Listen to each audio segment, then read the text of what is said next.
कर दिया। चलो अब हम लोग दूसरा वर्ड को देखेंगे। इससे पहले हम लोग देखे क्या इसके आधार पर देखे थे, अर्थ के आधार पर देखे थे। इसके बाद हम लोग देखेंगे रचना के आधार पर, यानी बनावट के आधार पर हम लोग देखेंगे शब्द के दो भेद होते हैं। कितने भेद होते हैं? दो भेद। इसके आधार पर हम लोग बात कर रहे हैं। रचना के आधार पर हम लोग बात करेंगे कि शब्द के दो भेद होते हैं। कितने भेद बाबू लोग? दो भेद। शब्द के दो भेद होते हैं। पहला होता है रूढ़ शब्द, पहला रूढ़ शब्द। दूसरा होता है औगिक शब्द। दूसरा कौन सा शब्द होता है? औगिक शब्द, जिसको हम लोग योग रूढ़ शब्द के नाम से भी जानते हैं। पहला होता है रूढ़ शब्द और दूसरा होता है योग रूढ़ शब्द। क्या होता है? तो हम लोग पहले पहला की बात करेंगे। इसका बात करेंगे कि रूढ़ शब्द क्या होता है। ये शब्द बहुत बच्चे तो अभी सुने होंगे, इससे पहले तो जानता नहीं होगा कि रूढ़ शब्द होता क्या है, किसी को पता नहीं होता होगा। तो रूढ़ शब्द किसे कहते हैं? हम लोग बात करते हैं कि रूढ़ शब्द ऐसे शब्द को कहते हैं, रूढ़ शब्द ऐसे शब्द को कहते हैं जो विशेष अर्थ प्रकट करता है। रूढ़ शब्द विशेष अर्थ प्रकट करता है, लेकिन उसको खंडित करने के बाद, उसको टुकड़े करने के बाद पूरी तरह से अपना गुण क्या करता है? खो देता है। क्या करता है? खो देता है। जैसे देखो, ऐसे शब्द जो किसी विशेष अर्थ प्रकट करते हैं, लेकिन अगर उनके टुकड़े कर दिए जाए तो निरर्थक हो जाते हैं, मतलब इसका कोई अर्थ नहीं निकलता है। जैसे अभी अगर यहाँ जल लिखा हुआ तो हम लोग समझते हैं कि जल पानी होता है।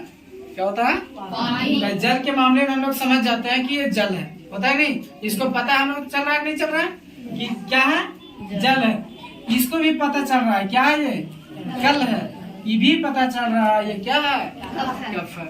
यहाँ सवाल बोला है कि ऐसे शब्द जो किसी विशेष अर्थ प्रकट करते हैं, लेकिन उसको खंडित करने के बाद, उसको टुकड़ा करने के बाद वो पूरी तरह से अर्थ को क्या करता है? वो देता है, मतलब निरर्थक हो जाता है। उसी को हम लोग रूढ़ शब्द कहते हैं। जैसे देखो जल बताया तुम लोग को, ये दो लेटर मिला हुआ है तो जल बन गया, मिला बना है। लेकिन यहाँ इसको खंडित हम लोग करते हैं, जल को हम लोग खंडित करते हैं। जल को क्या करते हैं? खंडित करते हैं। ज बताओ, जा का कोई अर्थ निकल रहा है? ला का कोई अर्थ निकल रहा है? तो सवाल हमारे यही बोला है कि ऐसे शब्द को रूढ़ शब्द कहते हैं जिसका खंडित करने के बाद उसका कोई अर्थ नहीं निकलता है, वो निरर्थक हो जाते हैं। उसी को हम लोग बाबू रूढ़ शब्द कहते हैं। कल को अगर हम लोग खंडित करते हैं, कल दोनों लेटर में दोनों में एक मिक्स था, तो इसीलिए हम लोग पढ़ रहे थे कि कल होता है ना। लेकिन अगर इसको हम खंडित कर दिया जाए, क्या और ला को अगर खंडित कर दिया तो हम लोग पढ़ पाएंगे? कल कभी पढ़ पाएंगे? नहीं पढ़ पाएंगे। इसी तरह कप को भी हम लोग दो पार्ट में करेंगे तो अर्थ नहीं निकलता, वो निरर्थक हो जाता है। न क्या के अर्थ पता चलेगा और न का के अर्थ पता चलेगा, वो पूरी तरह से वो निरर्थक होता है। दूसरा जो दिया, दूसरा भेद दिया योग रूढ़। क्या दिया? योग रूढ़ वे शब्द किन्हीं दो शब्दों को योग से बनते हैं, किन्हीं दो शब्दों के मेल से बनते हैं, उसी को हम लोग योग रूढ़ बोलते हैं। और बनने के बाद किसी अर्थ का बोध कराते हैं। जैसे दो शब्दों के मेल से जो बनता है और बनने के बाद किसी दूसरे अर्थ का प्रकट करता है, यानी दूसरे की विशेषता बताता है, उसी को हम लोग योग रूढ़ शब्द कहते हैं। जैसे बात करेंगे दशानन, ये दो शब्द को दो संयोग से बना है रे बाबू, 10 जोड़ आनंद। इसको अगर दो टुकड़ा में हम लोग बात करेंगे तो क्या बनेगा? 10 जोड़ आनंद, 10 जोड़ आनंद, 10 जोड़ आनंद। यानी 10 है जिसका आंख, 10 है जिसका 10 आनंद मतलब क्या होता है? 10 है जिसका आंख होता है। आनंद मतलब 10 को मुख होता है। किसका होता है? 10 को मुख किसका होता है? 10 मुख बन गया, 10 मुख बना देते हैं। 10 आनंद जिसका 10 है आंख, जिसका 10 है मुख। जैसे रावण के कितने थे? सर थे 10 आनंद। 10 आनंद किसको बोलते हैं?